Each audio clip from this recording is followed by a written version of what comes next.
Big Questions with the Dead Milkmen.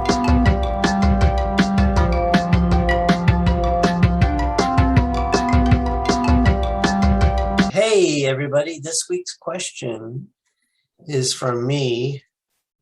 And it is, tell us about 3 things you take with you on a trip. It could be on a Dead Milkman tour, or it could be your own vacation. So it's pretty wide open. You could even, I'll even allow you to expand it to include a couple of travel tips, but maybe you won't do that. I don't know. So the first thing that I want to mention is that I take with me is reading material. It's usually magazines, as my attention span doesn't allow for any kind of like detailed novel. That's not to say I haven't read, books on tour, but there's so much going on a Dead Milkman tour. We're not even traveling anymore. It's like, what am I talking about? We're not going anywhere. No one's going anywhere. Maybe I'm just wishful thinking, but yeah, it's like you got to have reading material. And one of the things I know that a lot of people have trouble reading and moving vehicles, but I never did, and I think it was a godsend because, we were in a van in the mid 80s to the mid 90s for about, 6-8 months of the year. And if I wasn't able to read in the van, I probably would have jumped out the window or something. I don't know. It's just one of those things. So you got to be able to, at least when you're on tour with the Dead Milkmen, you got to be able to read in a moving vehicle. I know that's a problem for some people. But yeah, it's usually magazines. And of course I buy lots of magazines on tour. I remember being on tour in the early 90s, and we were in some town in, I think it was California. And then we went to a bookstore. We had like time off or a day off.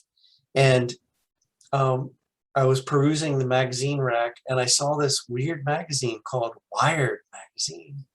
And I was like, that looks interesting. And I picked it up, and it was like the very first issue of Wired magazine. And, I thought it was fantastic, full of interesting technology, new technology. And I ended up subscribing for about 5 years until it turned into just like an advertising vehicle for crap. But anyway, I digress. The second thing that I always take on a trip, and this is for, vacations or overseas trips or touring, I always take snacks. And it's usually in the form of a granola bar, and it's usually, multiples, and I just keep them in my backpack because we could be in the van for hours and never stop. And, I get hungry, so I usually like to snack on something. So usually snacks of some kind. And the third thing is a more recent thing that I take on trips. I've taken this on our recent weekend tours that the Milkmen have done, and also overseas. I usually take a small synthesizer. It's usually like an iPad, which is great for reading, and there's plenty of music apps on an iPad for making music. Or I might take my OP1, or when I was down at the beach this summer, I took my Microfreak, and I spent some deep dive time with the Microfreak learning how to use that. So those are the 3 things that I take on trips. Okay. I think I'm next. If you're like me, you're bald and have a closet full of black clothing, but you also spend about 3/4 of your waking hours waiting on other people. So before I go anywhere ever again, I'm going to print off about 50 of these. Hey, Murray, can you get this on? Yeah, camera 2. These are fake lost pet flyers, and I use cryptids for these. And these are very, very helpful. So now, instead of just sitting and waiting in the van, I can be running around terrorizing an entire neighborhood. These up. They're also good for if I'm out on tour and somebody says, "Can I have your autograph?" Or more likely Joe's autograph. Just sign it on this, and then they've got a little keepsake. These are fantastic for getting you out of doing things that you don't want to do. For instance, somebody says, oh, honey, while we're in New York, why don't we go visit Uncle Walter? His gout has been giving him such a bad time. I'd love to go visit Uncle Walter, but there's a missing dog I need to take care of. These things are great. Anyone can make them. You just need to pick a cryptid of your choice and some cuddly name, Pickles, whatever, and it'll work. A skunk ape, goat man, anything. Put them on the poster. Just use your imagination. Have fun with it. The second thing that I always take with me when I travel, I have an enchanted decision coin that some very nice people were kind enough to enchant for me, so that if I have a choice to make, it always gives the right answer. And I'll give you an example. Imagine yourself in this scenario. You're out on vacation and someone, let's just say it's Megan Fox, because she has my kind of thumbs, says to you, hey, we can only do one of the two following things. We can either explore the Moonville Tunnel, or we can go horseback riding and possibly take in a barn dance. Which would you choose? I'll put the question to you, Dan Stevens. I would go for the barn dance, but Dan, it was a trick question. You can actually do both at Uncle Buck's Riding Stable and Barn Dance, located in Moonville, Ohio. So, yeah, and by the way, it's amazing, says Google reviewer Potato-aholic. So you're going to want to check that out. And while you're there, by the way, show them this flyer and receive not a goddamn thing. This is also helpful for occasionally I have to deal, I'll go on a business trip or something, and I have to deal with people who are spontaneous. And a spontaneous person is a indecisive flake who hasn't left the room yet. And you'll say to them like, well, where do you want to go? You want to do Japanese or Mexican? Oh, I don't know. I don't know. So you break out the enchanted coin that always gives the right answer. You flip it. This is also good if you have to ever deal with people in the movie industry. They, like if you're pitching a script and at the end of it, the hero dies and they say, we're not sure on that. Let's film it both ways. No, flip the damn coin and say one of these. No wonder your fucking dark universe fucking sank, asshole. This is because you couldn't make a decision. So yeah, definitely do that. Now I know why I don't get callback meetings. And the final thing that I take on a trip with me is not this, but something like this. And let me explain what it is. Whenever something breaks in my house, I collect them, the little things, into a little bowl. And I take those with me when I travel. And that way, if a hotel doesn't quite give me the service that I was expecting, at some point I go up to the front desk and go, yeah, hi, I found this in my room on the floor. I'm not sure if it goes to anything important, but I just thought you should know. Then what they will do is they will send maintenance down to your room, and your room is going to be filled with these flyers. So there you go. What you can also do is you can drop these things in the hallway, or just have your friends go, I found this in the hallway, like a bunch of stuff, I think, I didn't know if it does the air conditioning or whatever, but I thought you should know about it. So there you go. There's 3 very, very helpful travel tips from yours truly. Got quiet. I when I go on a trip, I like to bring my phone. It doubles also as a camera, and you can read stuff on it too. I need glasses to read, so I guess that's 2 things there. I also like to take a little guitar, a parlor guitar. There's one over there. It's also known as a travel guitar. It's not quite the size of a normal guitar, but it's portable. Does it fit in an overhead compartment in an airplane? It can. Now, it also has a bag, so I guess that's 4 things. So that's... No, I mean, No, you have to take the bag and not the guitar now. It's free, okay? You got to leave the damn guitar at home. And people stop sticking stuff in the overhead bin, all right? I'm tired of you people with steamer crates going, it don't fit in the overhead bin. I haven't flown in 18 months, so I don't know. I wasn't thinking about flying somewhere, but just going on a short day trip or a road trip or an overnight trip. Yeah, I don't like to go anywhere without my phone. Do you find you read more on your phone now? than you Yeah. did back in the day? I have glasses. Wow. I read. I would like to take my Kindle, but then that's 4 things. Well, But- you're allowed to take more than 3 things. I was asking 3 things that you always take on tour. That I always take on a trip. Mm-hmm. Well, I do.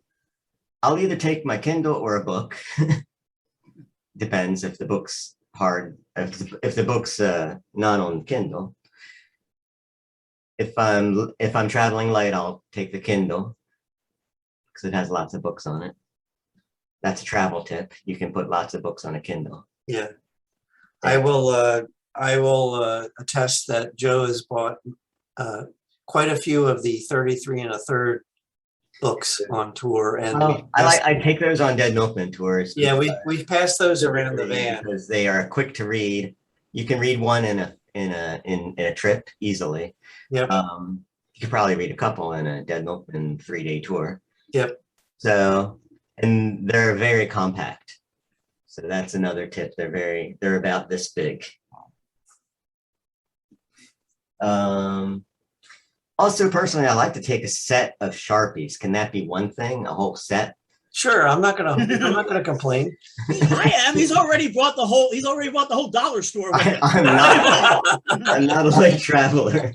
And then I need a sketchbook. I need this paddle ball and this chair Yeah. and these cans. I Somebody have hates water the with me. cans. This is a man who has forgotten to bring his guitar and socks and underwear. And we are now saying, oh, let's just let him take a bunch of other stuff. Right. Whatever you forget, you can buy. And you have to stop for gas, so get snacks at the gas station. That's it. Thanks. Okay, And you can put these up at the gas station too, by the way. that's true. So something I always remember to bring on tour, at least in the last 5 years, is my wallet and passport. I remember one time. Thank God you live so close to the airport, Dean, because that was the time that Dan Map was like, all right, everybody, where's your ID? And I was like, oh.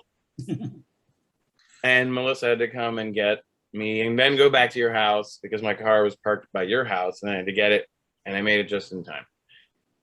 So I was bringing my wallet and passport. I almost always bring a sketchbook and Sharpies and a pen or something. And I almost always find that I don't do anything with it, which is disappointing. Yet I always bring it. And I used to, this isn't going to really count because I don't bring it anymore, but I used to always bring Leatherman. Like I had the Blast Leatherman, especially on our tours, because you never know when you have to do some kind of tweaking to the base or something, or just anything. And then the one time we were traveling, it got confiscated and I had to give them an envelope with my address and spend like $15 to have them ship They it. sent it to your home. Yeah, they sent it home. And it's funny. I was just telling Chrissy that I always carry this 9-volt battery around when we do shows because one time I borrowed Dave's road case from Kurt, his brother, and when I took Dave's bass out, I opened up the battery compartment and there was a battery in there. And I was like, whoa, this was the last battery that Dave put in the bass. And I said to Kurt, I was like, can I have this? And he was like, yeah, fine. I said, look, it's not corroded or anything. This is crazy. And I've just always kept it in the case. And there was actually a time I had a battery die and I was like, let me put that one in and see if it works. And it worked. I'm not kidding. So it doesn't work anymore. It died, but I keep it in the case still. Just because, I don't know, maybe I'm superstitious. Yeah. Spirit of Dave Blood is strong with this one. Yeah. So yeah, you guys probably have noticed I travel pretty lightly. I I usually have a carry-on. Yes. So I don't really bring. I don't like to bring much. And I, like Rodney, can't stand it when people use the overhead compartments.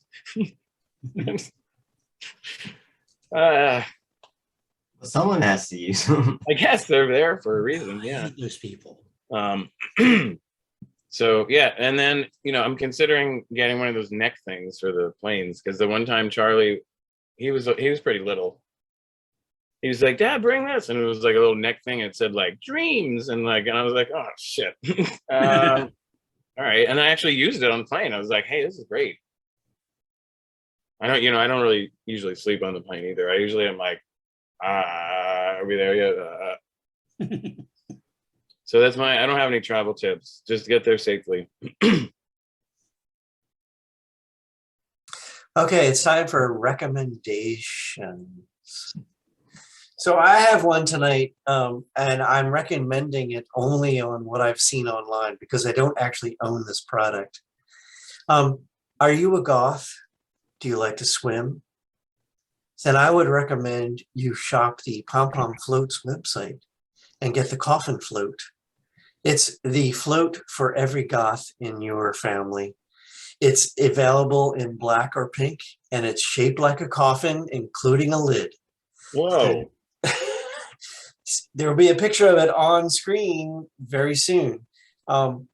This is like the greatest product ever. I thought it was pretty amazing when I saw it. Yeah, it's a pool float shaped like a coffin, complete with a lid, available in pink or black. Is it flammable? Can I set it on fire and come out in the pool in it? Screaming Jay Hawkins comes out of your pool. Yeah, right. Lifeguard. So I thought it was an amazing product, and I highly recommend it, even though I don't own it. So that's my recommendation for this week. Dean, you are going to love how my recommendation dovetails with yours. My recommendation first this week for your ears, because I do your ears and your eyes. For your ears is a song called Gothic Yard Sale, and it is fantastic. Here's a VHS of The Crow. It's very valuable, I'll have you know. And Dean, it also includes the line, "There should be more people here. I'm playing music by Tears for Fears," the first album. And it's actually it's a second appearance in my recommendations. I didn't realize it first. This is from Alex Reed of Seeming, who's sort of a buddy of mine, but he was on our list once before for having the song "Last Christmas Love Tore Us Apart," which was the mashup of Joy Division and Wham. So the song is just great. Go to our links in the description and go listen to the song. It'll cheer you up. I can't stop singing it. I've been walking around the house singing. It's like, "Are you worthy of my leather pants? I wore them when I did the leather dance." I tried to play Alpha Pussy by Pixel Grip over and over again to get the song out of my head, and not even Alpha Pussy can knock it out of there. So it's fantastic. Alex, another excellent job. You are our hero, sir. And then for your eyes, I'm going to recommend, and I just was kind of reminded about this film from 2013. It's a film called Cheap Thrills, and it reunites, you've seen it, it reunites Ted Healy and Sarah Paxton, who were both in one of my favorite films of all time, Innkeepers. This basically asks the question, what would you do for a Klondike bar if it were wrapped in a whole lot of money? This is I wouldn't call the film brutal because there's like a comedic element to it, but it's definitely, you'll see it, you'll love it, and you can watch it over and over again. Ted Healy is just fantastic no matter what you drop him into. He was in an episode of Angel where he made that whole episode. Big recommendation for Cheap Thrills from 2013, but also give a listen to Gothic Yard Sale. I recommend carrots. They're crunchy if you eat them raw. They're sweet. I also recommend grilling them. They're amazingly good. More than you might think. You can grill whole carrots. Well, you can flatten them out so that they're square kind of. Put them on the grill, hot part for maybe 5 minutes, then the not so hot part for 7 to get them soft. Then put them in a hot dog roll and put some mustard and relish on it. It's a carrot dog, and it's amazingly good. No, you don't think so, Dean? You don't think that's it? Does it stay crispy or does it get mushy? You don't want it to get too mushy. You want it to be firm, but it's kind of soft. It's like it's a carrot dog. You don't marinate them at all with anything, any flavor? You can probably find recipes that do that, but just a little salt and pepper is fine before you put it on the grill. Paging Dr. Freud, Dr. Sigmund Freud, for the white courtesy phone. Paging Dr. Sigmund Freud. I've never heard that before, but I must confess that maybe I'll try it sometime. Okay. Cool. I would like to recommend people check out the James Oliver Gallery, which is near Liberty Bell. If you're not around Philly, check out his website. I think what's going on now is the artist is Nick Cassaway, I think. And James's stuff is around too. It's really interesting. He does a lot of fine art. He's also a musician, and he knows you guys from back in the day at Austin. He was a server at what was it, Magnolia Cafe. And he runs a house painting business that I am working with him, which I'm working for whom I'm working sometimes. He's a good guy, good artist. Yeah, that's all. Cool.